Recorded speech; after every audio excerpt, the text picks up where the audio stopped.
नमस्कार. आज सुप्रियाज किचनमध्ये आपण बनवणार आहोत पनीर टिक्का मसाला. आता त्यासाठी आपण इथे दही घ्यायचे. हे 2 टेबलस्पून दही आहे. त्यामध्ये हे 1 टेबलस्पून बेसन भाजून घेतलेले आहे. त्यात आपण घालूया हळद, काळी मिरी पावडर, 1 चमचा धणे जिरे पावडर घालायची आहे, 1 चमचा गरम मसाला घालूया, 1 चमचा काश्मीरी मिरची पावडर घालायची आहे, 1 चमचा आलं लसूण पेस्ट घालूया,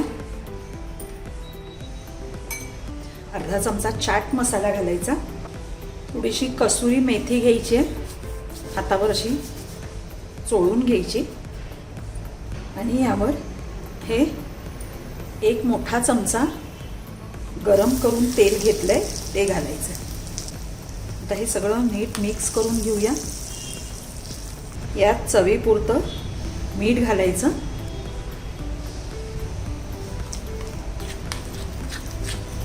आता हे मीठ सगळं मिक्स झालेलं आहे.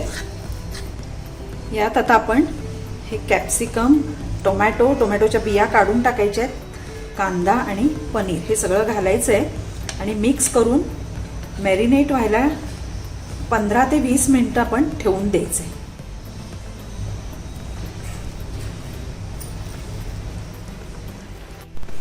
हे बघा, हे आता 15 मिनिटं आपण असंच ठेवून देऊया. इथे पॅन तापत ठेवलाय. त्यात तेल घालूया. त्यात आपण हे मॅरिनेट केलेलं सगळं घालूया. आणि हे चांगलं असं फ्राय करून घ्यायचं.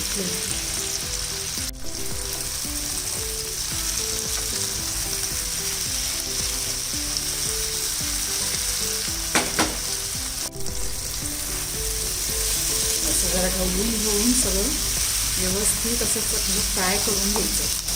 आता हे बघा, हे छान झालेलं आहे फ्राय. गॅस बंद करूया आणि आता आपण ग्रेव्ही करायला घेऊया. पॅन तापत ठेवलाय.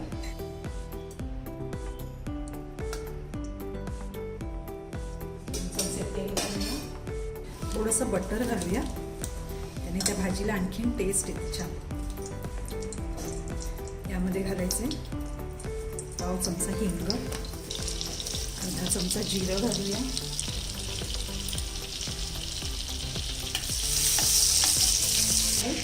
यामध्ये कांदा घालायचा बारीक चिरून. 2 कांदे घेतलेत मी मोठे, अगदी बारीक चिरून घ्यायचे. कांदा थोडा परतून झालेला आहे. यात 1 मोठा टोमॅटो बारीक चिरून घातलेला आहे. टोमॅटो मऊ हवा ह्यासाठी आपण त्यामध्ये थोडं मीठ घालणार आहोत.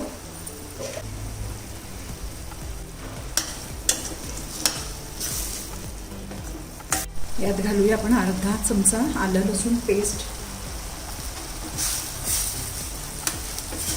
हे सुद्धा व्यवस्थित त्याचा कच्चा वास जाईपर्यंत परतून घ्यायची. यात घालूया हळद 1 चमचा, आपलं तिखट घालूया 1 चमचा, धणे जिरे पावडर घालायची आहे अर्धा चमचा, 1 चमचा गरम मसाला घालायचा. आता हे व्यवस्थित चांगलं परतून घ्यायचं. आता हे सगळं छान फ्राय झालेलं आहे. यामध्ये आपण पाणी घालूया.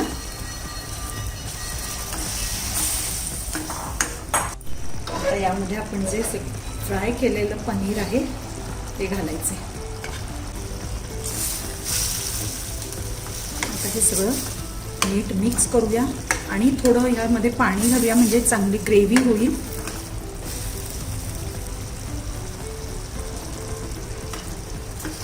आणि आता चव घेऊन मीठ ॲडजस्ट करायचं आहे, कारण आपण ह्याला मॅरिनेशनमध्ये सुद्धा मीठ घातलं होतं आणि यामध्ये सुद्धा मीठ घातलं आहे. त्यामुळे टेस्ट घ्यायची आणि मग मीठ बघायचं किती गरज आहे का घालण्याची. आता याला छान उकळी येऊ देऊया. वरून कोथिंबीर घालायची. चांगली उकळी येऊ देऊया. यामध्ये थोडीशी आपण साखर घालणार आहोत, कारण दही आणि टोमॅटो ह्याचा आंबटपणा थोडासा कमी करण्यासाठी आपण किंचित साखर घालायची. तुम्हाला नको असेल तर तुम्ही स्किप करू शकता. आता छान उकळी सुद्धा आलेली आहे. आपलं पनीर टिक्का मसाला तयार आहे. तुम्ही नक्की करून बघा. पराठा, नान, चपाती, रोटी कशाबरोबरही तुम्ही खाऊ शकता. भाताबरोबर सुद्धा अतिशय सुंदर लागतो.